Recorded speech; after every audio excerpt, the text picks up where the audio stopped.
Aethuran Dark Saga is a dark fantasy audio drama.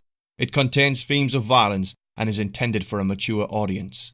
Listener discretion is advised.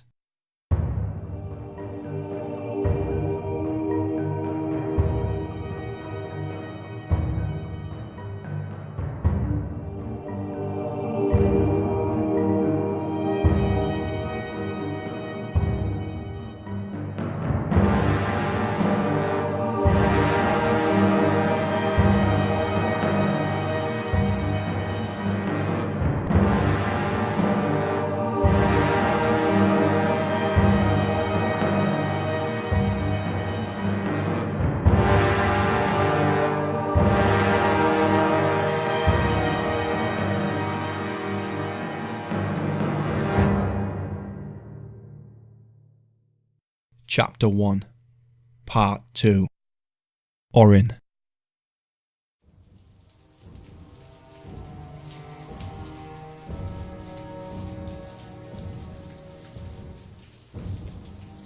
He leaned back against the wooden panelling, which made up the outside wall of the Blackpool Inn. His leather boots creaking in unison with the chair and fencing they rested upon. Smoke trailed from his clay pipe as he stalked the embers within. The rain was falling heavy, like spears sent from the heavens in all its fury. The road in front had turned to liquid mud, as an uncountable amount of raindrops exploded into puddles, adding to the quickly emerging quagmire. The heavy downpour muffled the noise from within the tavern, yet he could still hear the ringing of smithies' hammers in the distance. He sighed with impatience and tapped his foot. Drawing hard upon the pipe, he exhaled out the fumes, pouring out the pipe's contents into an ale mug which sat atop the table next to him, tapping out the small coals which hissed as they quenched in the dregs. Well, I better have a word with this blacksmith. Oh yeah. He'd stretched out too far as he overworked his old shoulder injury, vigorously rubbing it in a futile attempt to stop the pain, as though intent alone he could get rid of the uncomfortable burning sensation. He shook his head and smirked. The memory of the night he'd hurt his shoulder played out in his mind. Visions of drinking, women, good eating, and then it was cut off as another flash of burning pulsed within his tendons. He should have remembered from the last time he'd stretched like that. The exact same thing happened, and the bloody thing hurt for the rest of the day. Whipping up his cloak, a leather affair with bare fur around its neckline and collar, he stood up, unstringing his bow as the wood visibly relaxed from its tension. Although it was kept inside a waxed hide covering, he would not risk having it soaked.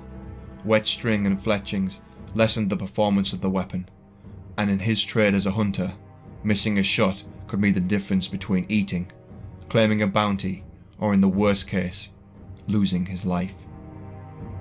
He patted down his tunic with a smile. At least his dirty clothes would get the washing they needed. And so, he walked out into the downpour. The town of Eastwold was near deserted, and with good reason. The very reason he'd came to this town in the first place. It had all started when a young girl, Tabitha, had gone missing during the night. Fearful parents woke with the gut-wrenching worry at the whereabouts of their missing child. Eastwold had been scoured, and the child was nowhere to be found. The search had branched out into the surrounding woodland, the Shalewood, a forest which had always served as a border to the town, ever since its founding, and now it served as a graveyard for the corpses of the missing townsfolk. A father, a daughter, a sister, a grandfather, and on it went, the Count nearing 20 when Orin had arrived. The bounty notice was still rolled in his fist when he knocked on the sheriff's office. "Name?" asked the sheriff's scribe. He'd said the word so many times now it began to lose its meaning. Orin of Vale of Glass. Vale of Glass, eh? Isn't that a mining town? You should be down a pit, shouldn't you? And, shouldn't you have caught this wolf yourselves already? I mean, it's a poor day when a lonely miner has to come and trap a damn beast. Orin retorted with a smirk, a cheeky smile hiding his blue eyes in its exaggeration. Yes, well, great hunter. I'll have to see your papers. Your license to hunt here in Arteria. Thank you. I'm assuming a smart man such as yourself already knows the bounty agreement? Aye, well enough. Bring the beast head as proof, if I recall. Though they don't teach us miners how to read, you know. That's the right of it. Without the head, it's no gold for you, I'm afraid. I don't suppose you could recommend me any good lodgings, could you? None that you could afford. The Black Bull, it's in the north side of town. Handy for getting into the forest.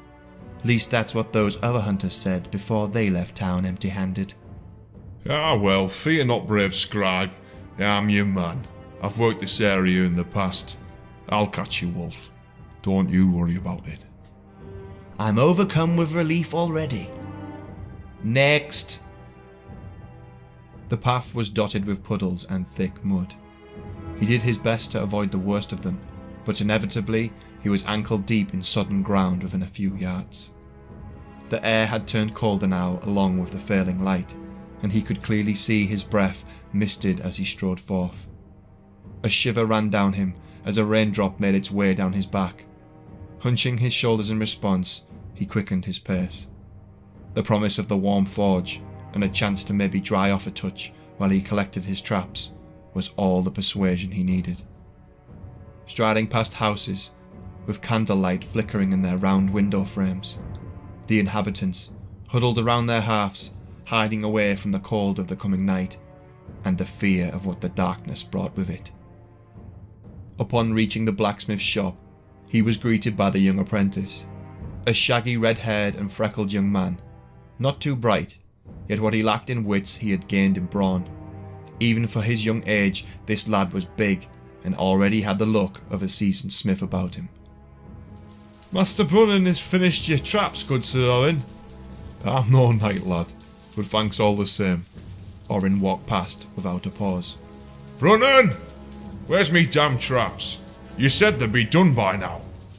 A clatter of metal came as response, as a stout man, grizzled and grey, waddled into the open, his arms filled with the newly repaired bear traps. Ah, Master Orin, here's your traps. I've fitted new springs here and I've sharpened... Well, you took your bloody time with it. It's fine, it's fine. I paid for the swiftness, Brunnan. And you well true. You've got a return customer in me, be sure of it. I'm just happy for the work. We don't get much here in Eastwold. Your lad here alright to help me carry these back to the Black Bull? Bit of a handful for just me.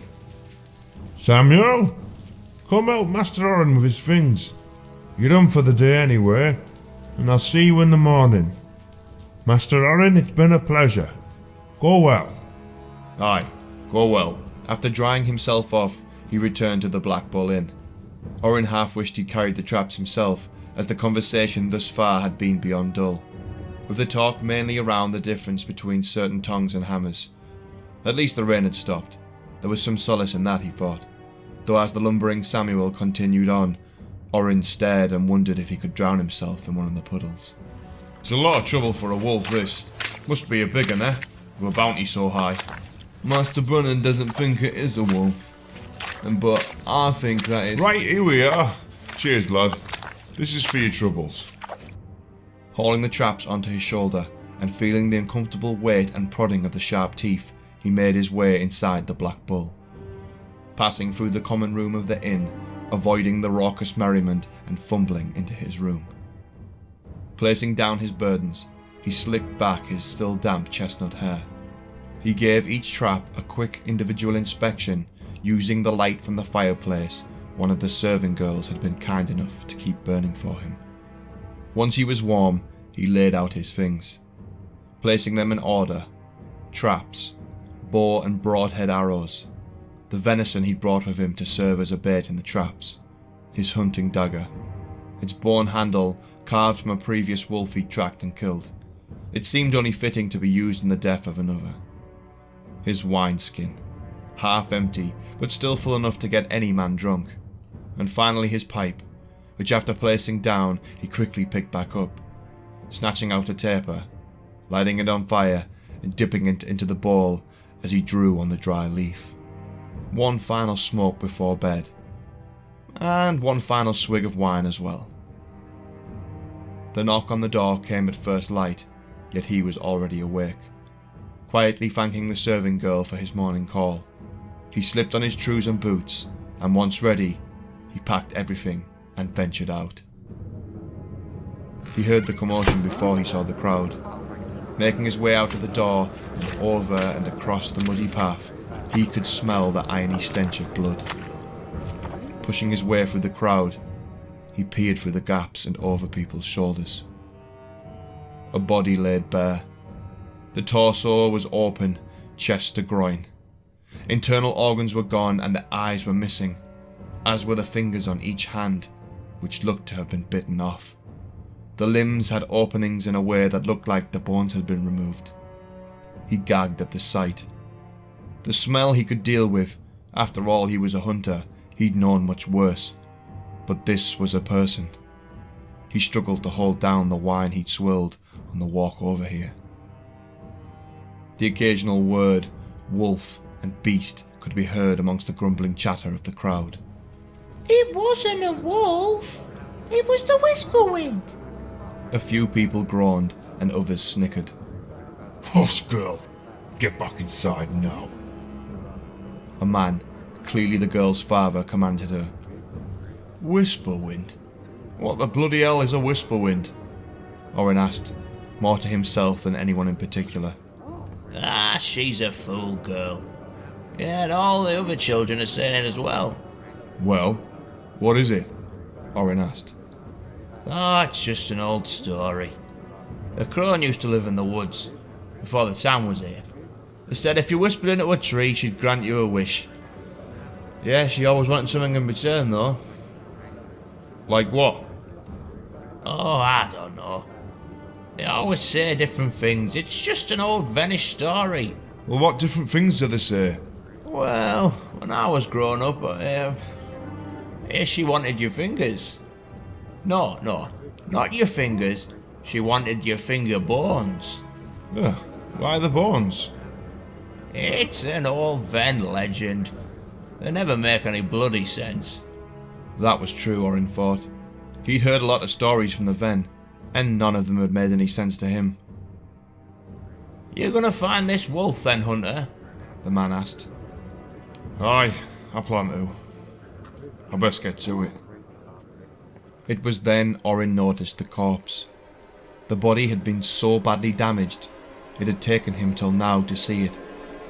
The hair, the parts not stained by blood, were bright ginger. It was the blacksmith's apprentice, Samuel. Shocked, he felt the weight of guilt press upon him. If he'd not asked for help, the lad wouldn't have been here. Would it have been him instead, he thought. He'd have been no more prepared carrying his traps, even if he was used to dealing with beasts like this. He turned his back to the crowd. It must have happened not long after he'd left him. He'd heard no commotion. Surely there would have been some. Well, the tavern was busy and very loud that night. With a deep sigh, Orin walked away. He bent his knees to get a closer look at the ground, but finding paw marks or footprints was an impossible task. The downpour had been so heavy that any traces were soon filled by the sludge-like mud caused by the crowd's own boots. Even the local lord's master of hounds had said he couldn't pick up a scent. They keep taking me to the graveyard. There's no bloody wolf den in the graveyard. After questioning, but receiving no new useful information from the townsfolk, Orin decided best to head out into the woodland. The nearby forest was known to all as the Shalewood.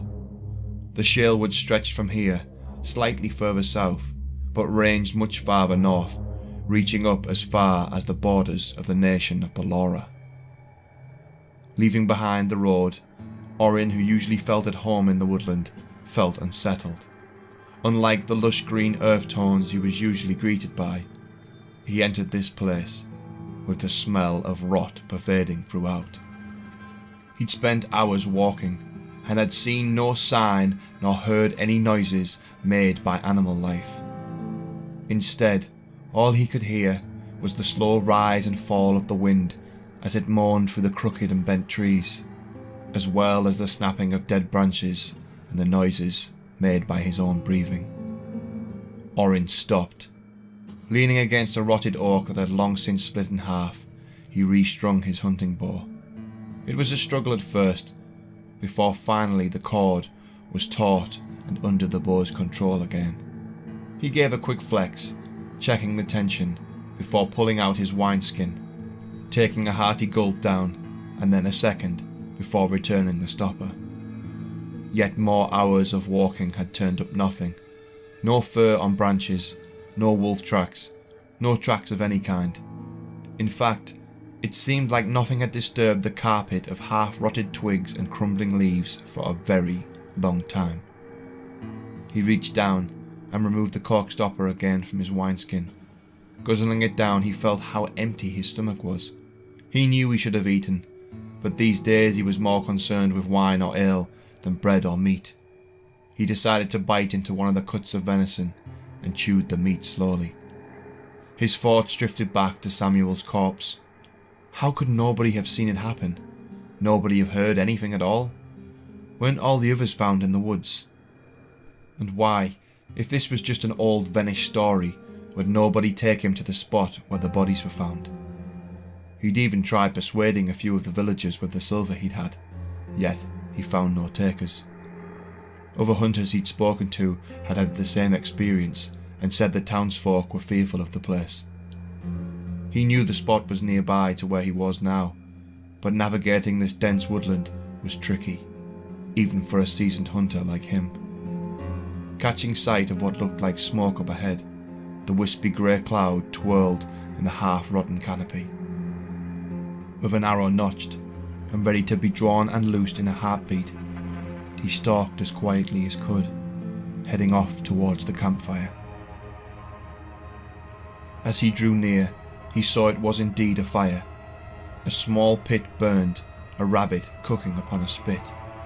The meat still not fully cooked on the top, yet its underside was charred and black where the flames had licked at it for too long.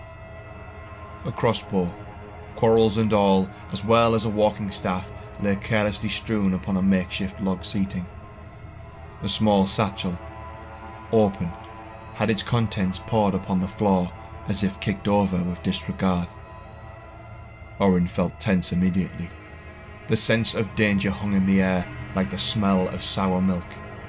He dropped into a crouching position, attempting to hide from sight, and as he slowly turned, he pulled the bowstring back, ready to fly without hesitation.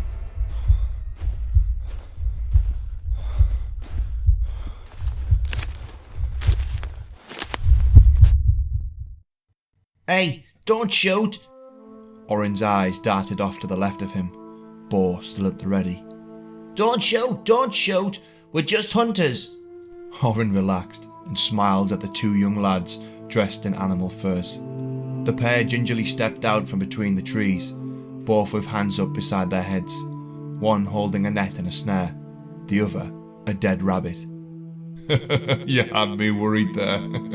I saw the bag upturned and your camp a mess.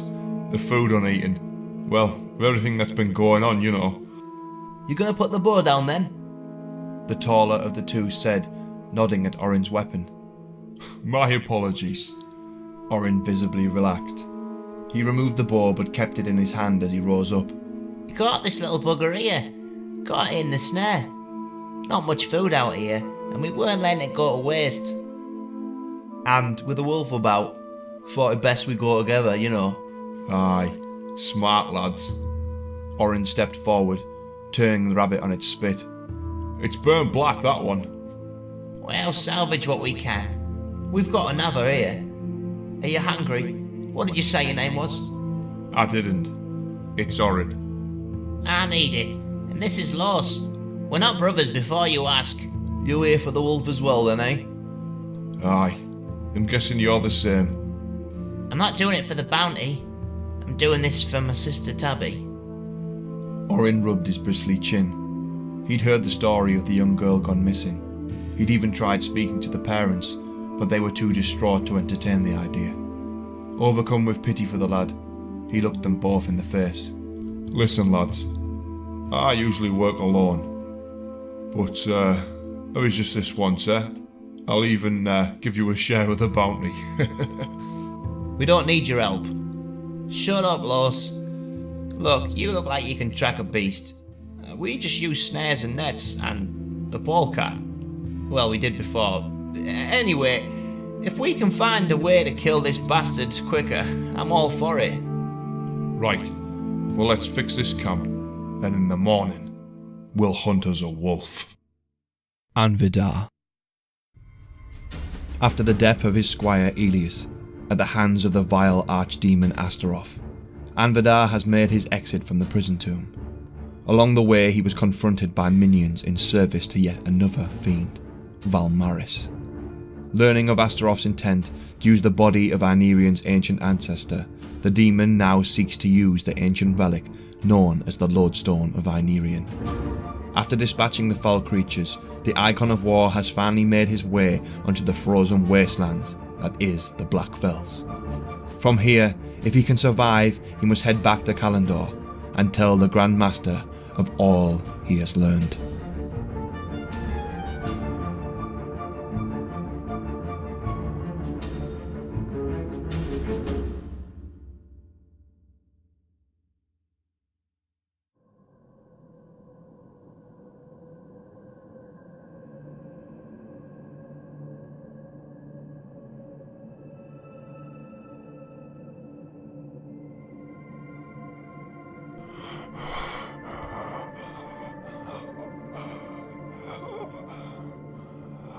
He felt the cold above him as he inhaled the frozen air. His lungs worked overtime, struggling to bring much needed oxygen into his damaged body. His chest wheezed as he climbed the iron rungs before him, a trachea bruised and swollen, his parting gift from the demon Astaroth. Anvidar hated the Black Fells, hated the fact that this place had become his charge, hated that he was the one to watch over the ancient prison tomb. But above all, he hated himself for failing to stop what had happened here. Whilst he'd been below, the tail end of a blizzard had torn through the fells. This was a regular occurrence here in this inhospitable place.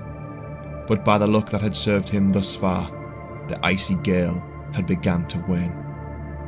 As he finally heaved himself up and out, his armour making it all the harder for him, he wondered if by some miracle the horses were still alive.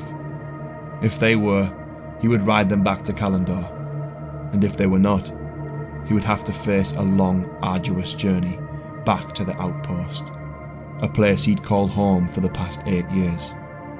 Once there, he could eat and remount for the journey back, riding hard for Kalandor down the road of iron. With the wind gone, the silence was all engulfing. Hearing his own heartbeat when he stopped, as well as the noise of the snow he dredged through with its crushing squeak underfoot, the noise became his anthem. The saying was that even the wind was scared to make noise here, yet it was also said that the wind was the only noise within the Black Fells, and when it blew, for days upon end, being lost in the wastes could send a man insane. The paranoia of mishearing voices on the wind, only to die alone, trying to find them. Frozen to death, or dying from starvation, eventually, all lost souls were swallowed by the snowfall. Anvidar did not have time to listen for voices, and nor would he. Deep in his own thoughts, he was angry at himself. Not only had he failed in his duty to keep the demon Astaroth imprisoned, but it had cost the life of his friend and squire in the failing. Anvidar had cared little for anyone for most of his life, but he had found a kindred spirit in the young Elias, as he, like the squire, had become orphaned by the sinister hand of Nezrakar fanatics. He'd held hopes he would one day take his place as the Icon of War in the Order, when Anvidar inevitably became too old and frail to serve, but that was something that would never happen now. In truth, for a warrior of the Argent Order, Elias had been lucky in his death. In the past, and seemingly more frequent these days, the body would often become inhabited by the very demon that slew them, taking a comrade in arms and twisting them into some sickening enemy. Amvidar had been sent to deal with this situation far too often for his liking. One memory stung him in particular. Even after all these years, he felt the guilt, the gut-wrenching pain of that loss. But he would not linger upon that again. Reaching down, he took a handful of snow into his mouth, allowing it to melt against his inner cheek and giving his thirst the quenching it needed. He mulled over the questions in his mind. Why had he not been informed how powerful this Astaroth truly was? Why had the Order just sent him and a squire to watch over an archdemon? Did the winged beast in the tomb speak truth? Was this demon's vessel Aenirian's blood? If so, the nations of Arn, and perhaps even Aethuran itself, was on the verge of destruction. Amvidar's heart sank. The petrified tree he and Elias had tied their mounts to had been split in half. A mass of blood, hair and hooves scattered at its trunk, the reins and saddle not far from a trail of blood leading off from the scene. The other horse was missing. The Knight of the Order held out hope the mount he'd rode in on, which had not been his own, had ran away. His grey mare was sick, but safe back in Attilian's watch. Perhaps he would find the stray mount, hopefully before he froze to death out here in the wastes of the Black Fells. After many hours of walking, his newly found cowl pulled tight across his face. His steel gauntlets swung at his waist, having had them removed for fear of frostbite. He gripped the fur trim of his cloak like a shivering child holds a blanket, his fingers curled inside. He was thankful the icy wind had eased the pain of his head wound, but Amvidar could feel the dried blood caked in his eyebrows and cheeks. The wound on his forehead had still not closed. Small trickles of blood would run and then freeze dry from the unknitted skin, causing him yet more irritation. Upon approaching a small hill, he noticed an opening. A cave mouth, its dark interior stark contrast against the white that surrounded him. He could feel a turn in the weather was coming. The air felt alive, and although he knew he must push on, the Icon of War also knew he would not survive walking in a snowstorm here. He worked hard to reach the entrance, which upon approach was smaller than he'd first thought, yet more than adequate for him and a few others to shelter in. The dark mud that surrounded him was frozen, and what little light poured in from the outside showed roots long dried out and tangled. They were knotted and protruded from above his head. His hand groped at his waist into an oiled leather pouch. His flint and tinder in hand, he reached up and snapped off a fistful of the dried roots. It took no time for the roots to set aflame, and to his surprise they burned slow and gave off enough heat to bring the feeling back into his hands. Slumping his back against the wall, he let himself slide down into a seated position. Exhaling out a sigh with exhaustion, his eyelids felt heavy. His hand, holding his sword scabbard, relaxed, and so, resting his chin upon his chest, he slowly drifted off into slumber. In his sleep he saw her face, her eyes, one blue and one green, the hair like golden thread resting upon her shoulders. Memories from his past blurred and flickered, thoughts of holding her hand as they walked, the pair eating alone, the smell of her skin as they lay entwined, making love as the rain tried to break through the thatched roof of their home, and the sickening sound as the blade-like claws dug deep into her stomach, the noise of her last breath as he held her in his arms, suffering an agony which had never left him. Yima. For a time they were each other's, but now no longer. Even after all these years, he could not let her go. Even in the nightmares that brought the sorrow back out into the open, he would rather glimpse her face for a second and suffer than forget and live in peace. Is he dead? Well, he looks it alright. Look at his sword. He's part of that order. Here, look. Look at the symbol on the sheath.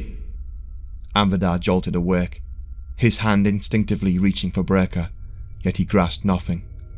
Looking for this? A well-dressed man, wrapped in fine furs, waved Anvidar's sword back at him in a mocking manner. I don't need the sword to kill you both. Give me it back, or am I going to tear it from your corpse? We'll be the one asking the questions here, sir. Now, where did you get that clout from?